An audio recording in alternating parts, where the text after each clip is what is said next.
Hurmatli tinglovchilar, Ramazoni Karim samolyoti yetib keldi. Bu reys yilda bir martagina keladi. Kema kapitani Qur'oni Karim. Reys raqami hijriy 1442-yil. Reys masofasi 29-30 kun. Uchish muddati kuniga 15-16 soat. Yo'lovchilarimizdan iymon va taqvo kamarini bog'lab olishlarini iltimos qilamiz. Musofirlarimizdan yana bir iltimosimiz, safar mobaynida sadaqa, muhtojlardan xabar olib turishni unutmang. Namozlarga mahkam bo'ling.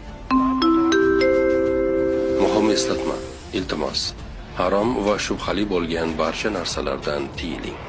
Bu safar davomida tuzoqlarga tushib qolishning oldini oladi. Ibodatlarga va solih amallarga mahkam bo'ling. Sabr va taqvoga to'la muvaffaqiyatli safar tilab qolamiz. Hayotdagi eng go'zal, ajoyib safarda Allohning rizoligini umid qilib qolamiz.